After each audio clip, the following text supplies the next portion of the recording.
What's up, everybody? It's Jordan, and welcome to the Sports Dude Hine Show. Crazy win yesterday for the Bengals, defeating the Kansas City Chiefs 27-24. We're going to be talking about that a lot. We're going to be talking about the AFC North divisional race. Also, going to be announcing the winner of the Joe Mixon autograph jersey. Me and Pristine Auction were able to do a collab. Really appreciative for Pristine Auction. Doing a collab with me. We did one back in March with a Jamar Chase autographed jersey. Frank Laplaca, the unofficial Cincy Bengals podcast, will be joining me in about maybe 5-10 minutes or so. So lots to get into. Lots of people already on here. Thomas, Louise, Voldez, Brandon Marshall. I don't remember. I think it's Jack Gamer. I've seen you a couple times in the videos recently. I appreciate it. See Cincy Bengals. Lots of, several people on here. So we'll talk about the game here for a couple minutes. Frank will join us in just a few minutes here. But the Bengals defeat the Kansas City Chiefs 27-24 again. And heading into this game, I didn't really know how to feel. Like, I felt like we were capable of beating the Kansas City Chiefs, but it's one of those situations where I didn't know if we were there yet. And I think we were capable of it, but I just didn't know if we would do it or not because, we were coming off our best win of the season by far, a win against Tennessee without Jamar Chase, without Joe Mixon. That was a team, Tennessee, who had won 7 of their last 8, and their only loss was against the Chiefs. And when you look at this game here, this was kind of a to see where the Bengals were. Like, if they beat the Chiefs, they're a top 3 team, in my opinion. Even if they would have lost to the Chiefs by, let's say, 3 points, I feel like you shouldn't be happy they lost, but you should be, kind of glad that, they're up there with those top teams. And this was just an insane game for Cincinnati. I mean, when you look at it, like, lots of people talk about many things not go the Chiefs' way, but several things not go the Bengals' way. So it's kind of talking about it, early on. The first drive, holy crap, we played amazing. We had a great balanced attack on the first drive. We scored a rushing touchdown by Joe Burrow. The following possession for Kansas City, they were able to get a field goal. And the next drive again, we were able to get a touchdown. And early on, it's 14-3. And you're thinking, maybe this could be a high-scoring game. Like people, think it might maybe a 34-31 a battle, something like that. It was high-scoring a little bit, but not quite that high. But looking at it here, really balanced attack for the most part the whole game. Burrow was playing really, really good. Probably his best game the whole season. P. Ryan, I'm not even going to lie. I wanted P. Ryan cut heading into the offseason this past year. I didn't think he was good last year. He has proven me wrong a ton this season. Samaje Perine has played absolutely fantastic. But he has played absolutely great at times. He's even played better than Joe Mixon this season. Let's see here. As we continue here talking about the Bengals and Chiefs, so it's 14-3 at that point. And so you're thinking, let's see here. When you look at the Bengals, they get a touchdown. And it was so crazy, Burrow to Higgins with all the talk, after it's already 14-3, thinking, the Bengals might pull away early, kind of like the Chiefs did against the Bengals the last 2 games last season. This was early on the first half. To me, this reminded me so much of these 2 meetings last season. So it's 14-3. The Chiefs go with 3 now at the following possession. The Bengals, they have a 3 now at the following possession. Kansas City scores a touchdown to make it 14-10. Oh, these next couple of drives here right before the end of the half was just very frustrating for the Bengals. So it's 14-10. The huge fumble that the Bengals were able to get before halftime, just before the end of the half, the Bengals were unable to take full advantage opportunity. When you look at it, when you see here the Bengals, they are in the red zone. It's looking decent, and then you look at. And then, when it comes to 4th down, it's 4th and 1. You're hoping maybe we can go for a field goal. Maybe we go for it. I know lots of people, it's definitely up for discussion what they should have done, especially when you look at the Ravens game. When you look at the Ravens game, we did a freaking shuffle pass of all people to Stanley Morgan Jr. It still makes no sense if we want to maybe win for the field goal. But just by looking at it, we would have won that game. And this was a situation where I don't hate going for it. unless you have a great play call. This was a terrible, terrible, terrible play call. I don't care if the Bengals would have scored this play. This was 100% a ridiculous play that should never happen. We did an end around to Trent Taylor. I was quickly stopped by former Bengal Carlos Dunlap. So instead of getting an easy 3 points or maybe even a touchdown of a better play call, I mean, at that point, it's 14-10. We could possibly go into the locker room halftime 21-10 or even 17-10, which with a more comfortable lead. Instead, that is not the case. Like I said, we get stopped by Dunlap, and I really think we got bailed out this next possession by Kansas City. We got very fortunate because Kansas City, they had the ball with 40, 50 seconds left, about their own 5-yard line. They did not try to score a touchdown. And yes, when the way this Bengals defense was playing up to that point, I can kind of get it. But when you have a quarterback like Patrick Mahomes and an offensive guru like Andy Reid, I was kind of surprised they did not even attempt to really try and score before halftime. And I think that really helped the Bengals because, they kind of backed themselves into a hole. Not only did you not score, you did leave enough time for the Chiefs to possibly maybe get a field goal. I mean, with Patrick Mahomes, all it takes is just one, 30, 40-yard pass. And, their offense is so crazy that they can, before you know it, they can score a touchdown, get a field goal. But, heading into halftime, it is 14-10. The Bengals should feel pretty comfortable heading into the third quarter. The Chiefs, let's see here, they get the ball in the third quarter. They're able to score a touchdown, 17-14. The Bengals able to get a field goal. It's 17-17. Chiefs score a touchdown. It's 24-17. The Bengals get a field goal. It is 24-20. The Chiefs get a fumble. The Bengals are able to capitalize off of that turnover by Kansas City to make it 24-27. The Kansas City Chiefs missed a field goal, 27-24. The Bengals lead, and they ended up winning that game 27-24. And when you look at this game, yes, several things did not go Kansas City's way, but like I said, many things did not go the Bengals' way at all. People are going to point out, the Chiefs missed a field goal. They had a huge, a fumble forced by Jermaine Pratt. Several other, things might not have went their way. That might be true, but look at this standpoint. The Bengals beat the Chiefs. Heading into this week, in my opinion, I don't even think there was a debate who the best team in the league was. I think it was the Chiefs 100% heading into Sunday. I think they were the best team in the league.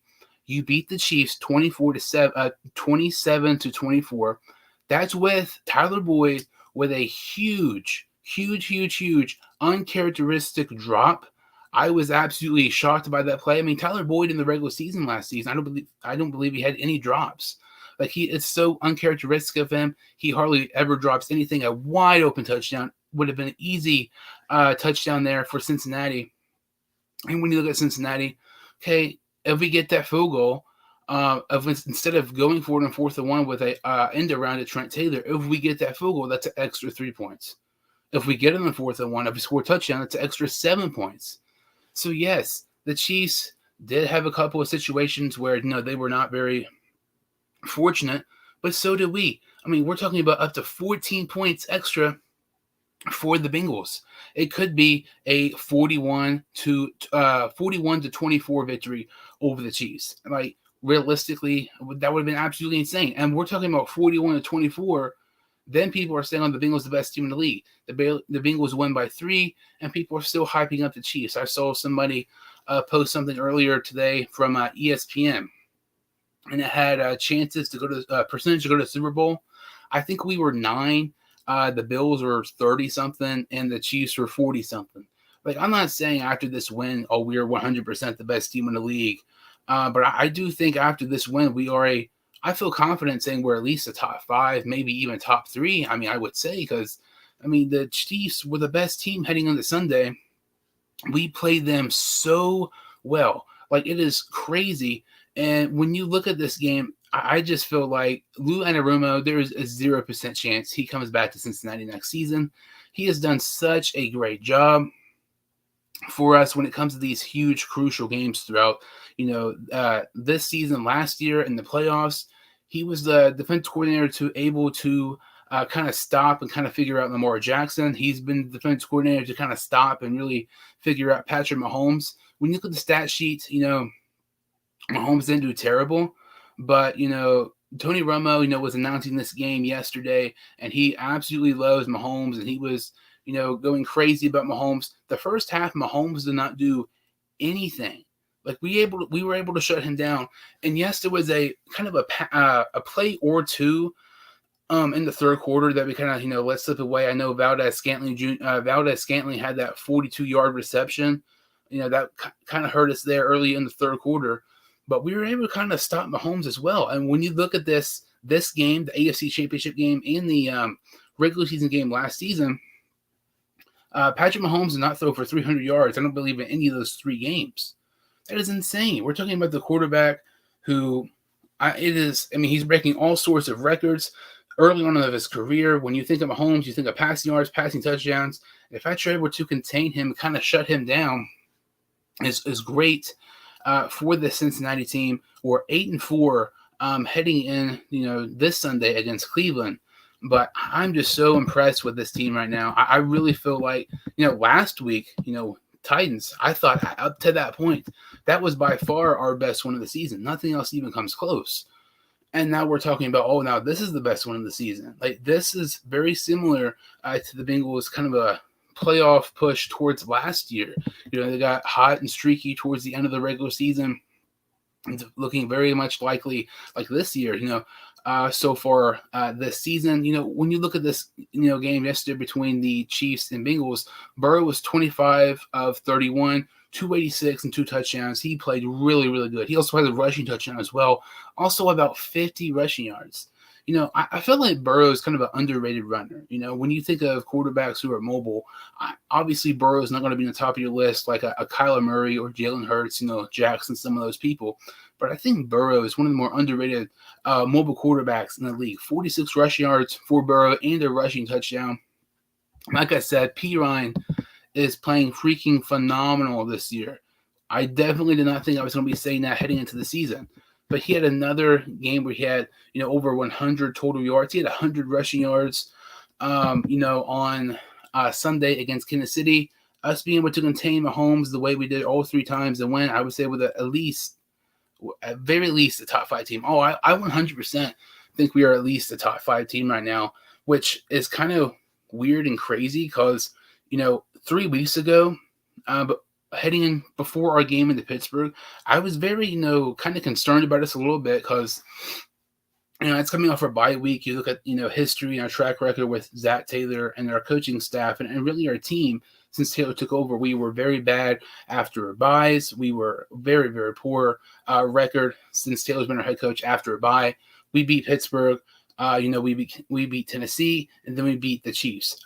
To me, I was kind of thinking kind of a best case scenario would be 2-1 in those 3 games. The fact that we're 3-0 is very, very great. But yes, if we're able to contain Mahomes and contain some of these better quarterbacks, like I would take Mahomes over Josh Allen. I know that's might be debatable, but if you're able to contain Patrick Mahomes and and the Chiefs' weapons, the Chiefs do not have a huge threat as a weapon aside from Travis Kelce, but they do have some nice players, some decent receivers. If you're able to stop that type of offense, you should be able to stop the Bills' offense. When we take on Buffalo in just a couple weeks with Josh Allen and Stephon Diggs. And Mahomes averaged 300 yards. It's crazy. Averaged 300 passing yards per game, and then he just goes, blank basically against us. We shut him down so much. It is insane. Brandon Marshall, same scenario as last year, 5-4 heading into the bye. Last year, now we are, 5-4, and now we are 8-4. Crazy. I don't think anybody really would have thought that. You look at the first 2 games this year, we play like crap against the Steelers. We play like crap against the Cowboys. Even some of those wins early on, I don't think we played that good. If you were to tell me that we were going to beat the Titans without Chase, without Mixon, but the Titans were going to win 7 out of their last 8 heading into that game, and then we were going to beat the Chiefs, and without Mixon, I would have thought you'd be crazy. I'm so glad this is the case right now for Cincinnati. But, looking at this kind of a box score here, like I said, P. Ryan had over 100 rushing yards, absolutely phenomenal. Jamar Chase's return after missing 4 games, he had 97 receiving yards and 7 receptions. Boyd had 4 receptions and 60 receiving yards. Like I said, Boyd had that drop, very, very uncharacteristic of him. I really, my jaw like hit the floor when he did that. Like, I was so just surprised. That is so crazy of him doing that. You would not expect, that from Boyd. I mean, Jamar Chase is a great receiver, but I'm expecting that from Chase before Tyler Boyd. P. Ryan had about 50 receiving yards as well. Like, he's played so good recently. For the Bengals, sacks, there was 2 sacks for Cincinnati. One was Joseph Asai on a huge third down. That was such a great play by Asai. And also Sam Hubbard, tackles for loss. Logan Wilson, Joseph Asai, and Hubbard as well. Somebody who needs more credit than they deserve is Eli Apple. But joining me now is Frank Laplaca of the unofficial Bengals podcast. How you doing today, Frank? All right, Jordan. Thanks for having me. I apologize. I'm a little bit late today. What an amazing victory yesterday. A statement win. I don't know what you covered already, but this is probably the biggest win of the season, and another one of those historic wins for the Bengals. Oh, for sure. Definitely the biggest win of the season. So I'm kind of talking, briefly, recapping the game here, kind of talking about the box score a little bit. Talking about, P. Ryan's really stepped it up. That was somebody I was not high on heading into the season. Not even going to, say I wasn't. I was completely wrong about P. Ryan, and I'm glad I'm wrong. Like, P. Ryan has played so good this year when it's mattered most. Nearly 150 total yards against Kansas City. I mean, he had over 100 yards last week against the Titans.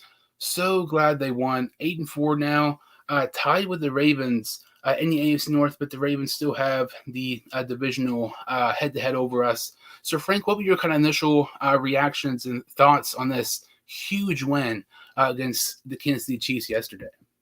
I really couldn't believe it. I'm as a Bengal fan, I'm optimistic that we're going to win every game, and we've been playing so well lately.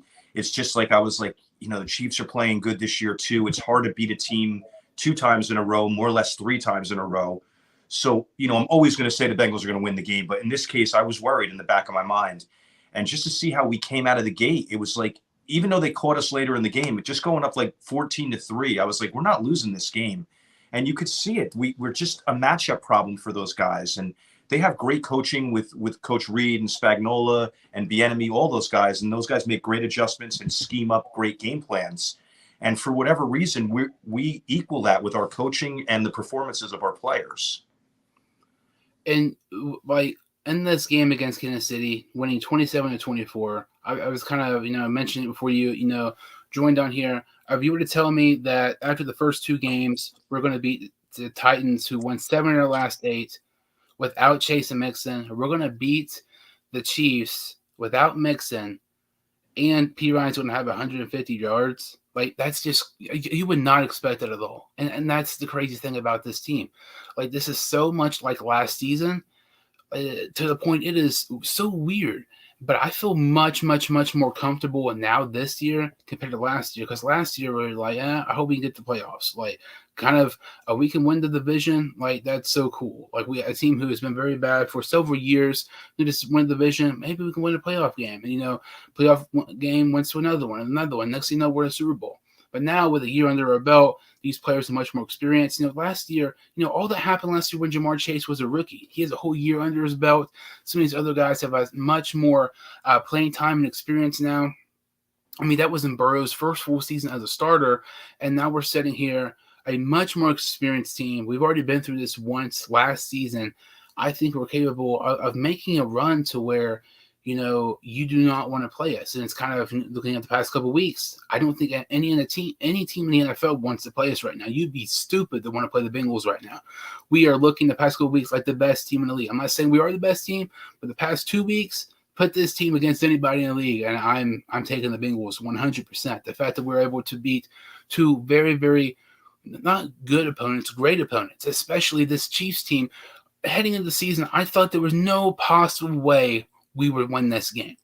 The revenge, this game was 100% circled on the calendar and on the schedule for the Chiefs heading into the season. This was the game they went to get revenge against the Bengals. We beat them last year towards the end of the regular season, and we beat them on their home turf in the AFC Championship game, come down from 18 points.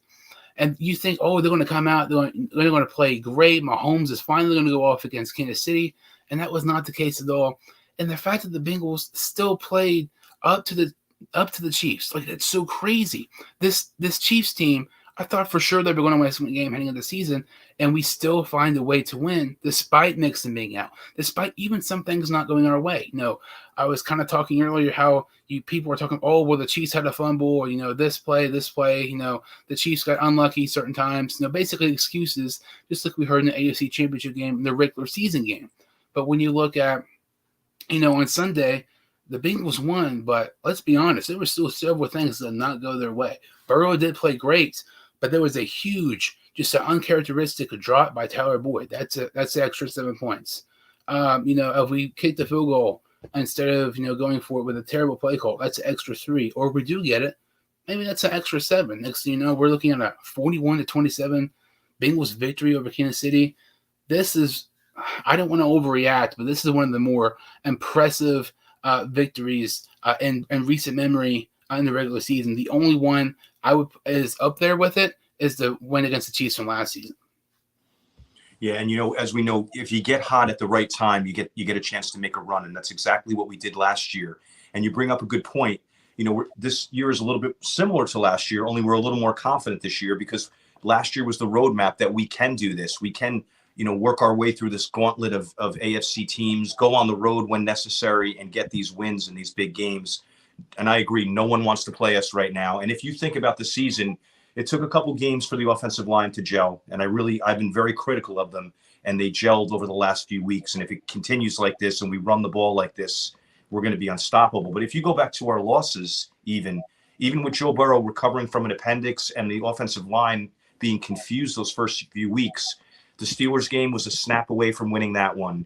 The Ravens game was a field goal late. Even the Cowboys, when Micah Parsons was game wrecking, we were a late field goal away from winning that game. You can go down the list, and the losses weren't. We only have 4 losses. Those 3 were all one play away from being wins. I mean, we could be an 11-win team at this point with the way that we're playing. But that's hindsight. Doesn't matter. We're 8-4 right now, and as crazy as it sounds, on paper coming in, you thought this last part of the schedule was going to be real trouble for us. I could see us winning out, and maybe I'm crazy. Maybe we dropped the Buffalo game. Maybe there's a surprise loss. Maybe Cleveland has our number, but I really can't see more than a loss the way that we're playing right now heading into these last 5. This is going to sound weird. Like, I think we're a top 5 team 100% right now. I think we're a top 3 team. I don't know if we're the best team in the league right now. We've had 2 crazy good wins the last 2 weeks, but we can see more of a consistency, more than just, I want to see kind of more of a instead of a sample size, I want to see 4, 5, 6 games to where, holy crap, the Bengals are for sure the best team in the league. I know it sounds weird, but if we beat the Browns convincingly on Sunday, then to me, I want to say we're probably the best team in the league. And I know it sounds, why would you say the Browns? We cannot beat the Browns. And if you're able to get that monkey off your back too, like, Stefanski is 5-0 against that Taylor. That's going through the Bengals' mind. Like, we beat the Chiefs. You don't want to come off too high, and you don't want to come too overconfident. Playing Cleveland right now, who just got a victory yesterday. But if we're able to beat the Browns, kind of convincingly, or just play a great game, finally get that monkey off our back. Let's say we win by 10, 12 points. Then to me, I'm going to say, the Bengals might be the best team in the league. I want to see if they can beat the Browns first, because we've seen this time and time again. Even earlier this season, when you think the Bengals, might kind of be getting in the groove. Yes, Jamar Chase was out, but they still should have won that game. We got absolutely humiliated. It makes absolutely no sense. We cannot beat Cleveland, but if we do Sunday, I just feel like it's another reason that you do not want to play us. If we're beating the Titans, Chiefs, and we get that streak off of our back, we're done with that streak. I mean, nobody would want to play us if we beat Cleveland convincingly. No, I agree. And that's what we need to do. We need to show that we won't let Chubb and Garrett and Denzel Ward steal another game for us. Watson looked rusty yesterday, so I'm not. I mean, you could see he's still the athlete that he always is. His arm is a rocket. You could saw the mobility, so he's going to shake the rust off. But I don't know if he's going to shake it off by next week. So we might be getting a little bit of an easier ride there. And that's a major. Our inability to beat the Browns over the last couple of years has just been perplexing. But it's really the Chubb and Garrett factor, if I'm going to say it's anything, because Garrett seems to have Jonah Williams' number. And although we shut down every rusher in the league, for some reason, Chubb just seems to get the best of us. Oh, for sure. I mean, he was absolutely amazing on Monday night earlier this season at Halloween. We're going to talk about the Bengals and the Browns, kind of a preview, matchup here, just, a little bit. But, kind of talking about P. Ryan, how he's done so good this season. Really, on the Chiefs game, the Titans game, somebody else who played stupid good Sunday was Eli Apple. Eli Apple gave up 0 yards on Sunday. That is insane. Cambrit Taylor, I thought Sunday was going to be the game where he was going to give up a lot of yards. It made a lot of sense because when you look at Patrick Mahomes, arguably the best quarterback in the league, he's going to take advantage of a rookie corner who has not played a ton of snaps. He's not played a ton of games. He's going to take a guy who does not have a lot of reps. He's going to throw towards him a lot. Britt Taylor gave up 1 reception for 5 yards. Like, this is crazy. This is also the Bengals defense, who's without Chidobe Awuzie, their best corner. Well, I feel like that's something else people are forgetting about too. We shut down Mahomes really the whole first half without our best corner. Eli Apple gives up 0 yards. Cambrit Taylor and Eli Apple give up 5 yards combined. If you would tell me that as well, I would have thought you were absolutely crazy. But these kind of players who you aren't really expecting to step up right now are stepping up. And I feel that's another reason why, this Bengals team is getting hot and winning games, because everybody's stepping up in really all phases of the game, it seems like. Yeah, and going back to Cam Taylor-Britt, he is doing amazingly since he came in. And, I didn't know what to expect out of him. We haven't really gotten a lot out of Dax Hill, and Britt was injured for the first part of the season. So I kind of just thought they were both going to be washes this year. And yeah, I mean, he's coming in, and the receiver on his side is not putting up any numbers. I'm amazed. I don't watch every snap. I'm not watching him on a snap by snap basis, but every time I see him in there, he's doing his job. And what you said about the numbers, letting up 1 reception against the Chiefs, Apple and Britt combined 1 reception against Mahomes. That's incredible. And then on top of that, we shut down Kelsey by committee. I counted there was as many as 5 different players that covered him at some point in time. There was we were running a lot of zone against him as well. But just totally containing that offense. And back to P. Ryan, you said it. I mean, he's going to get more touches now, and that's not a bad thing. And it's not like, oh, he's better than Mixon or he should start instead of Mixon. It's nothing like that. He's just showing that he can handle an NFL workload. And if you give him a lot more carries, it's going to prolong the career and the effectiveness of Joe Mixon. So I think it's a win-win for everybody. Maybe not Joe Mixon's wallet, if you want to take it in that regard, where he's not going to put up as big of numbers if P. Ryan's taking some of his carries. But it's all about wins. It's not about Joe Mixon's contract. And having those 2 guys as a 1-2 punch heading into playoff weather and playoff conditions is phenomenal for us. Also Taylor-Britt had that huge, I know the Titans did score, but he had that great forced fumble on Henry the week before, against when Henry had that huge run. To me, it kind of proves the maturity of him, not giving up on a play. You see young guys who maybe give up on a play. He's, sticking with it and, gets a forced fumble, but unfortunately, Titans still scored that play. But I agree 100%. When you look at Mixon right now, you look at P. Ryan. P. Ryan has played better at times than Mixon this season. Mixon at times has just not really got it going. I want to win. I don't care who the running back is.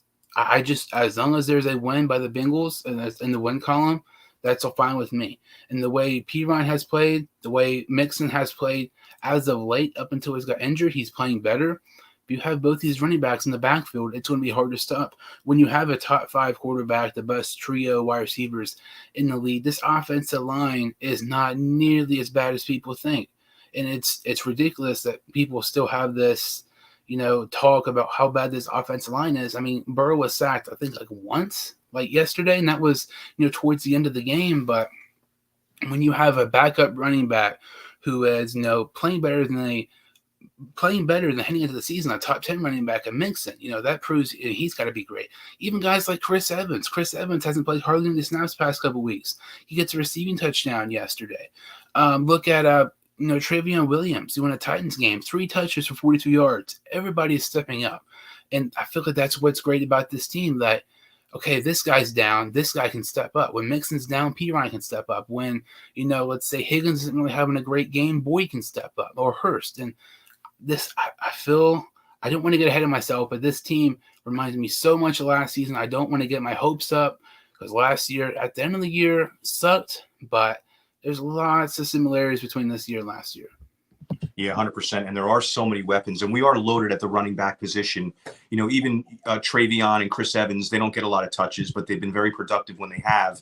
And those are guys that if you needed them to get, a dozen carries a game, I'm sure they would be very successful.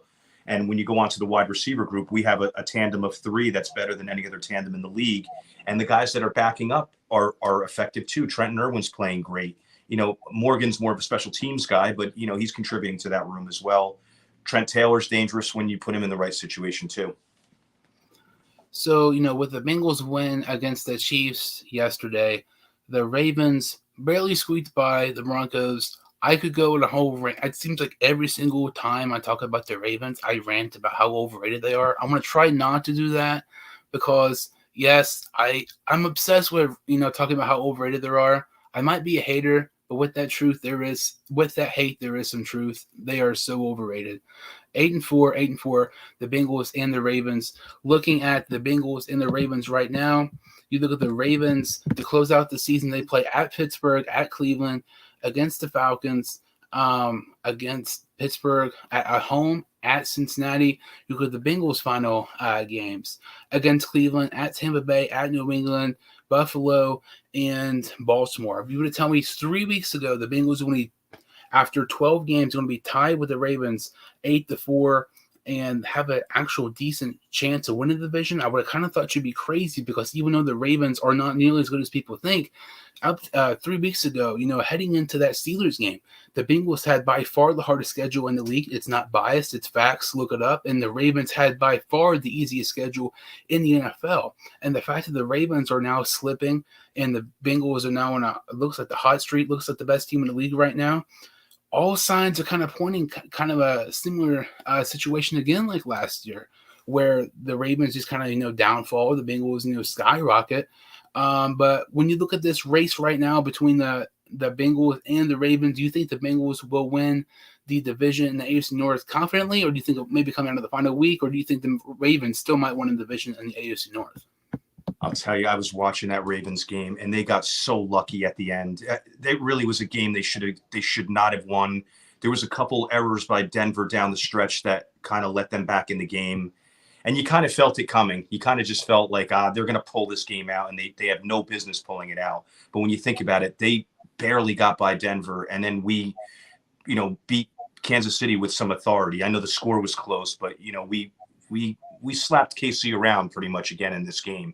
So yes, on paper, it's an easy run for them, but there are divisional games in there, and anything can happen. But coming into it, you would think that they're going to run the table, and we might stumble over a Buffalo or at Tampa or something like that.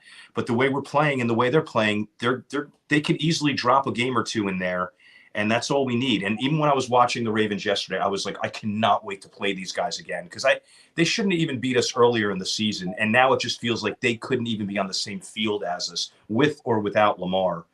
So, I think we have a very good shot at winning the division. And if we do, we're doing it the right way. We're going through a bunch of good teams to come in first. We're not just playing a bunch of bottom of the league teams to squeak out of there with 11, 12 wins. So we would be doing it the way you should be doing it, with momentum, whereas Baltimore's kind of backing into it a little bit.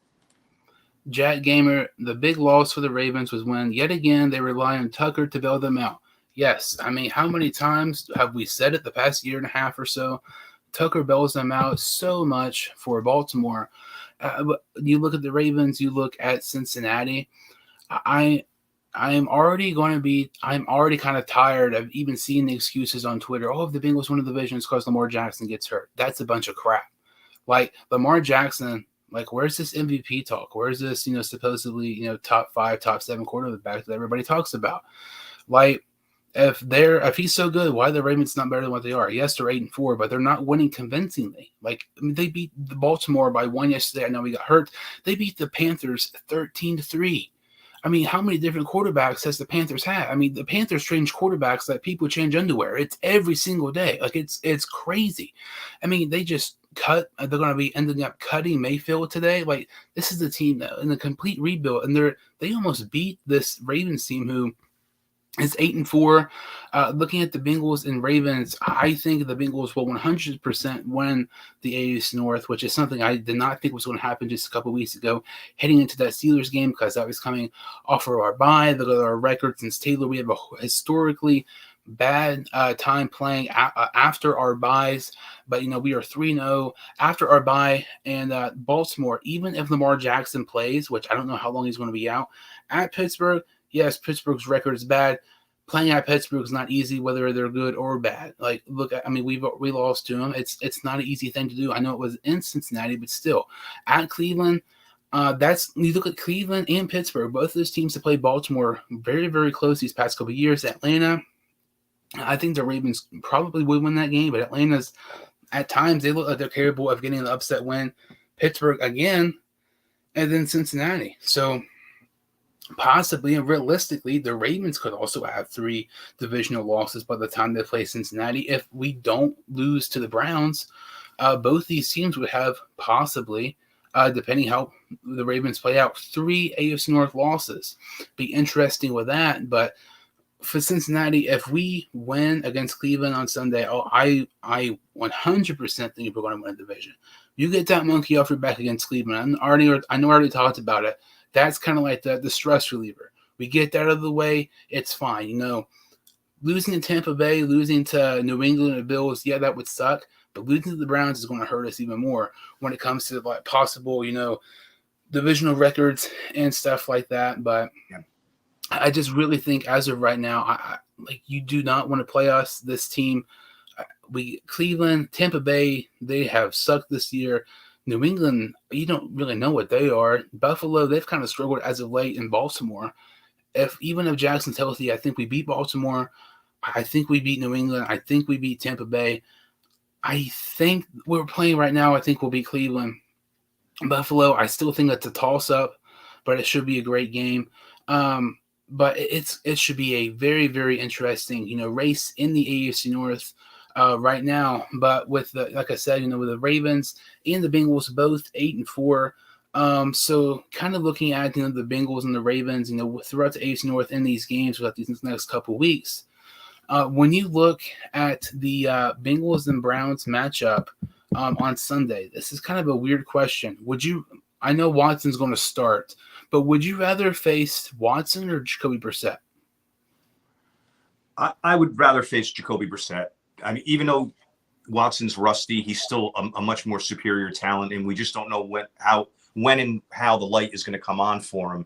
And I'm sure after the first week of having Watson in there, they're already making adjustments in the game plan to kind of suit his skill set a little more. Like they had like a test run with him last week just to see how he was as a starter and what they would need to do to tailor the game plan. So, yeah, I would rather have Brissett in there, but it's going to be Watson. But, maybe Hendrickson gets a few hits on him, some poetic justice happens, and we see Brissett have to come off the bench. Like, it sounds weird. 2 years ago, Deshaun Watson was the top 7 quarterback in the league, and now I'm saying I would rather face Deshaun Watson than Brissett. I know I sound crazy. Watson played like crap against Houston yesterday, which I feel like it's a little bit, kind of the first game jitters off of you haven't played in 700 days. Yesterday was kind of like the Texans Super Bowl. This was the only game they really circled on their schedule, and they still were not able to pull off a victory.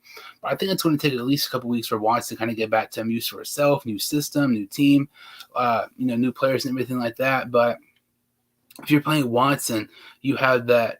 Like he played yesterday. I don't think he's going to play as bad as he did yesterday, but I still don't think he's going to be his, self from a couple of years ago, maybe towards, for last couple weeks of the season.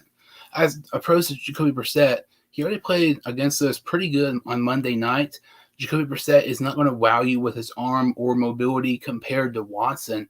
But Brissett, he's kind of a game manager. He reminds me a lot of Dalton. If he has the pieces around him, he can be decent. And with Brissett, they're going to be running more with Brissett opposed to Watson.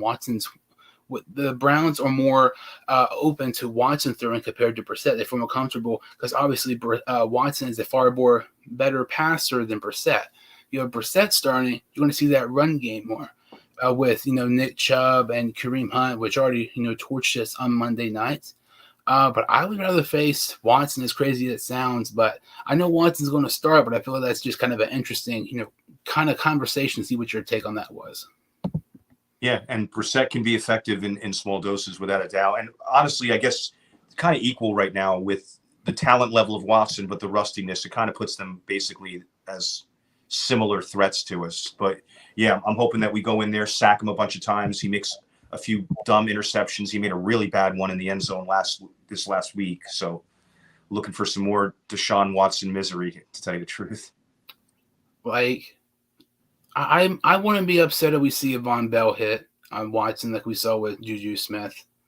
Like there's some players I don't like, but Watson, with all the crap that's happened in the last couple of years, I would kind of smile a little bit if that would happen. Like, it's just so, like, we're not going to get into it, but it's just so crazy that 13 games was just it. But playing Houston yesterday and the Browns are able to get the victory. Something else is kind of interesting. The Browns are not completely out of the division. They're not going to win the AFC North, but this is a team who could possibly get in the playoffs if Watson would have played pretty good these next final 5-6 games.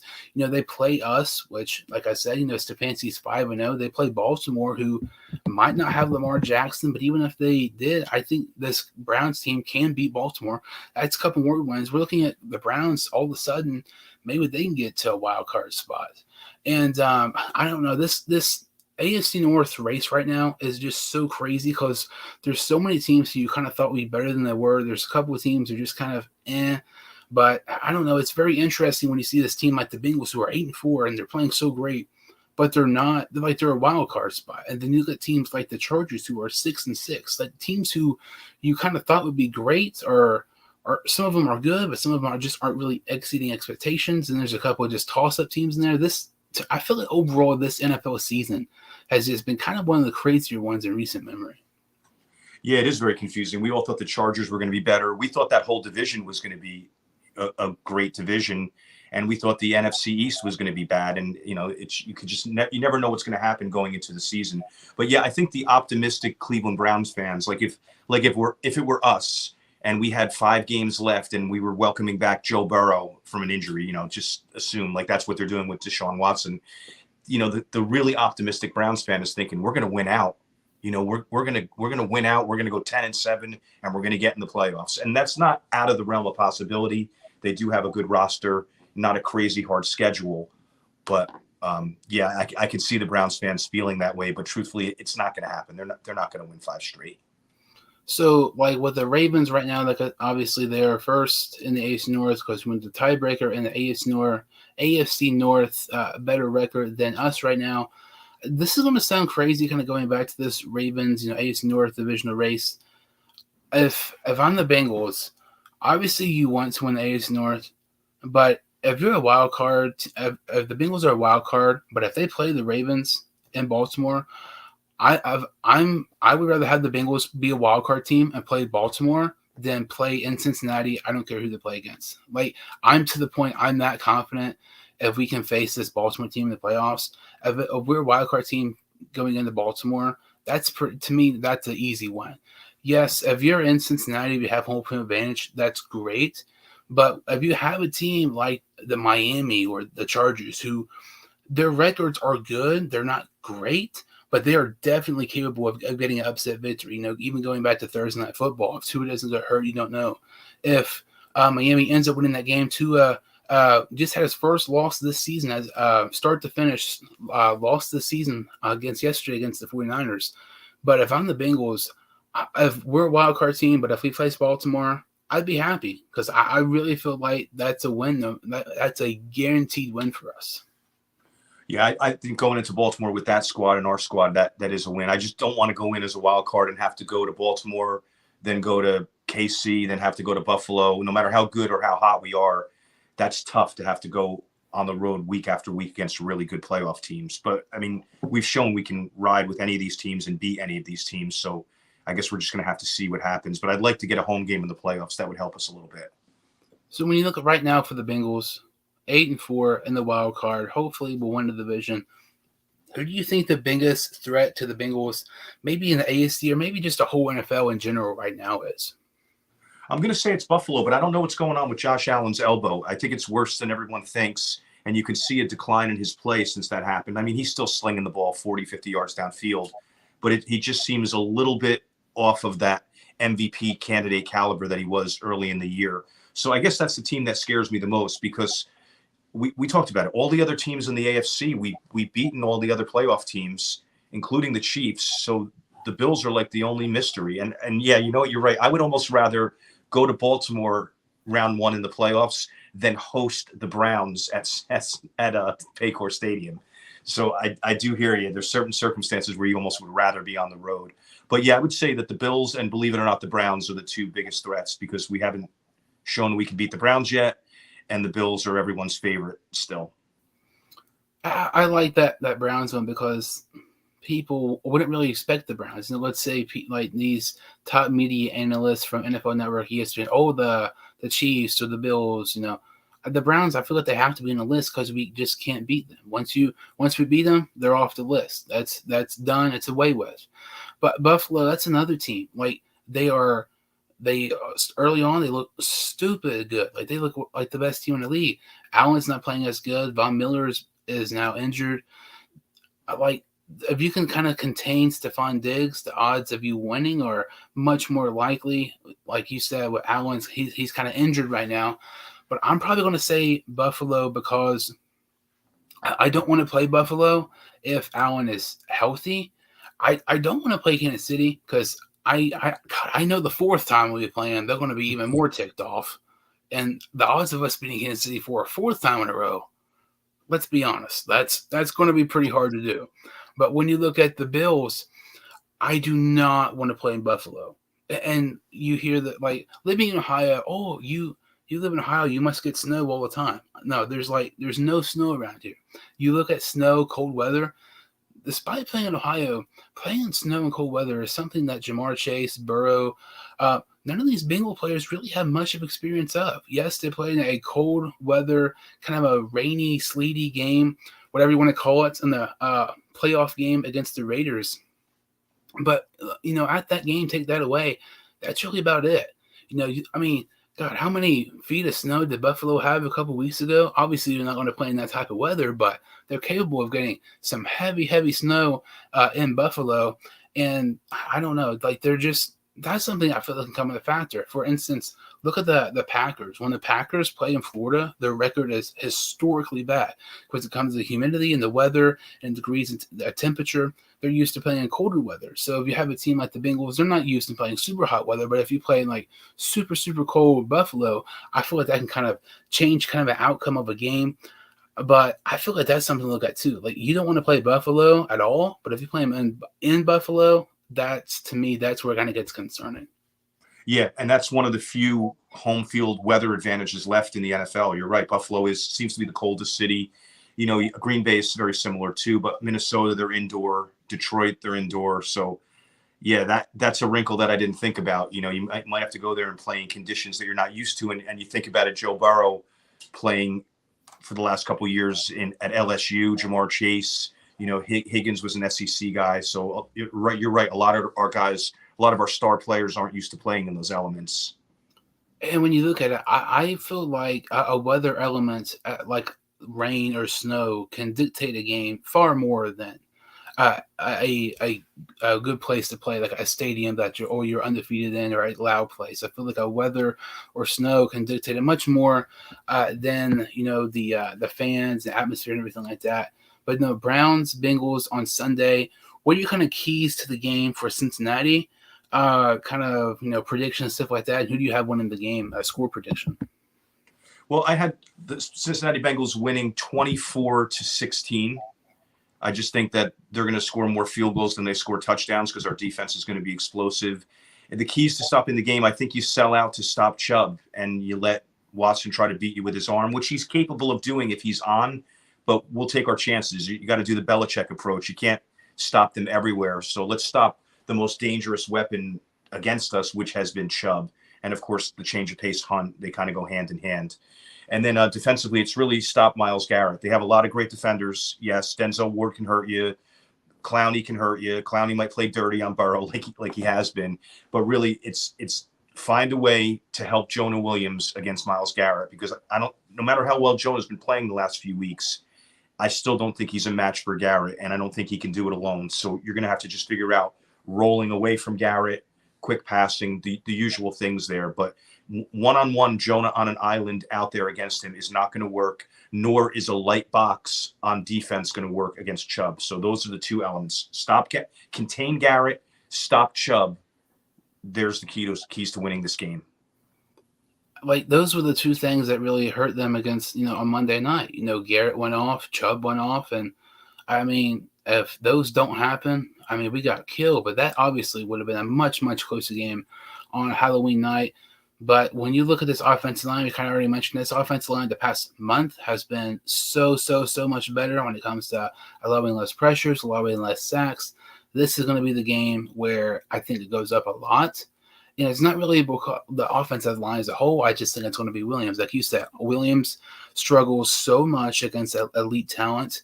And obviously, when you're playing a guy like Myles Garrett, arguably the best defensive player in the league, up there with TJ Watt, Micah Parsons, you're going to struggle.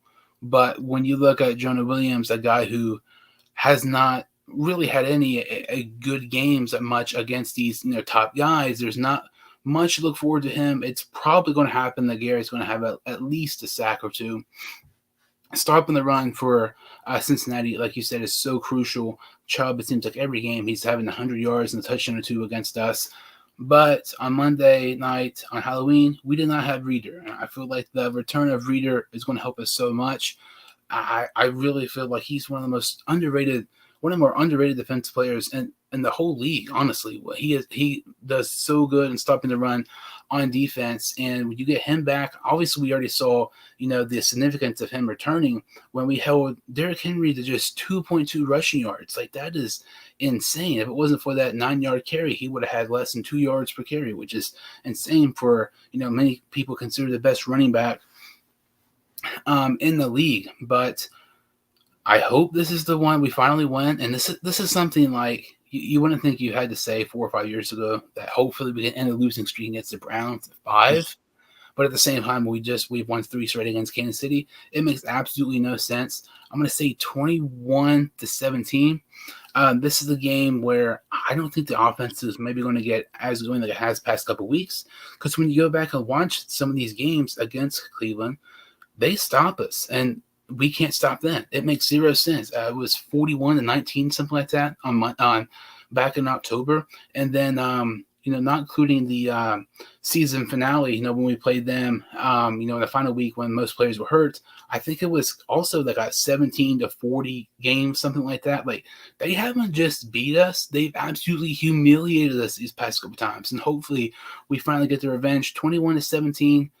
To make us 9-4. That would be a great thing for Cincinnati. And I'm never going to cheer for the Steelers to win. But if they win, I'm not going to be upset, because then we'd be first in the division. So I'm not. I mean, if it ended in the tie, I'd be happy. I would prefer a tie. But I mean, Baltimore, I think they really can lose this week at Pittsburgh. Like I said, that's not an easy thing to do, even when Pittsburgh's down. If we can beat Cleveland, we're back on top of the AFC North. It took too long, but if it happens now, when it matters most, I'd be pretty happy for Cincinnati right now. Yeah, that's the key. And definitely Baltimore can go in there and lose against Pittsburgh, especially without Lamar Jackson. And Pittsburgh had a pretty decent week. I know it was against Atlanta, but they're coming off a win, and it would be fabulous if they could beat the Ravens. That puts the Ravens 1 game behind us. Now they're chasing us, and we can really separate and win the division on that last week of the season too. We have some, before we go, kind of some interesting news today. Kind of was just kind of out of the blue. You kind of thought it might happen. Kevin Huber was released today. What are your kind of thoughts on that? Crispin's outplaying him right now, unfortunately, and we saw it over the last couple weeks. It was just a matter of Crispin getting the holding operation going, but he hasn't had any problems since he came into the lineup. And they can't keep two punters, so it was like if they released Crispin, someone else is going to grab him with the way he's been punting. No one's going to grab Kevin Huber right now. So I appreciate Kevin Huber's service. There's been a lot of great moments, a lot of game-changing and field position-changing kicks. 216 lifetime games, a Bengals record. So you can't forget how much a part of this he was for us. We're rooting so hard for this team all these years, and he was there for a lot of it. So I wish him good luck in life. He had a great career. I don't think he feels cheated or anything. He was totally supportive of Crispin, and he was a class act on the field and off the field. So, good luck, Kevin Huber. He's probably not going to go to another team at this point. So if something happens to Crispin, Huber comes off the couch. If nothing happens to Crispin, Huber retires with one of the major Bengals records, most games played. Like you said, most games played ever in franchise history, 216, done so much for the Bengals, like you said, on and off the field. But Crispin, I feel like it was just time for him to start. Bengal fans heading into the season thought, this punting battle was much closer than people maybe kind of expected it was. And it certainly was, when he started just a couple of weeks ago over Huber. And I really don't see Huber playing for another team unless it's Cincinnati. If Crispin goes down, he played at Cincinnati in college. He played for us his whole career.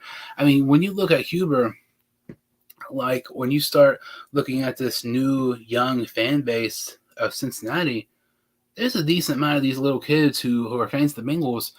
Like, they weren't even alive, and Huber was still playing with Cincinnati. And that's something you can't really say for most of these, Bengal players now when you have guys like Higgins, Chase, Burrows, some of these other guys. But it's going to be weird because, like, a couple years ago, I mean, Dalton gone, Green, Dunlap, Atkins, it was happening. It seemed like it was just every other week. Like, it was so weird. Like, these players you grew up watching, kind of a part of your childhood, and just like, holy crap, was everybody gone. And you have these last couple guys, Huber's gone, Clark Harris has been hurt. You don't know how much longer he's going to be, especially if he doesn't perform good once he comes back from injury. It's just so weird, kind of like this new era of the Bengals, which obviously winning-wise it's been so much fun, but there's these new players and these people you grew up watching are retiring and everything, going to different teams. It's just kind of crazy. Yeah, the NFL just cycles through, right? It's just this big – guys don't last that long. You could think of some guys even a couple of years ago. You're like, where is that guy? He's out of the NFL right now. So, it'll happen. Maybe, God forbid in 10 years, Joe Burrow's playing for the Saints. And, you just never know how things work out. I didn't say that out loud. Hopefully that never happens. Please don't ever let him leave the building. But, I'm just saying the lifespan of an NFL player, they go quick. And when it nears the end, they're journeymen. They just go to where the paycheck is. Look at Andy Dalton. Who would have ever expected to see him in 3 different uniforms after Cincinnati? I mean, I didn't think he played for 3 teams his whole career. The last 3 years. Like, that's just crazy. We've seen Green with the Cardinals, several other players. And then you have guys like Atkins who you think, oh, he's going to get signed by this team because, I mean, he was one of the most underrated defense players in the whole league. And then he just doesn't sign. It's just so weird. But, I really, really appreciate everybody, tuning in today. Obviously, I was going, Frank joining me when we talked about the Chiefs, game yesterday where the Bengals got a huge victory over Kansas City, 27-24. And also I was going to be announcing the winner of the Joe Mixon autographed jersey giveaway. I did a collab with Pristine Auction, and they're, partnering up with me for giving away a Joe Mixon autographed jersey. The winner of the giveaway is AR Mondo 7479. So congratulations. All right. For winning. I'll message you in a little bit, details and everything like that. So congrats on winning the Joe Mixon autographed jersey. I hope you like, especially the holidays coming up. Could be Christmas present for you, Christmas present for a family or friend or anything like that. But Armando 7479, like I said, congrats on winning. So Frank, can you kind of tell some of the listeners where they can follow you on social media? Yeah, the name of my show is called The Unofficial Bengals Podcast, and you can find me on Instagram or Twitter at Cincy Bengals Pod.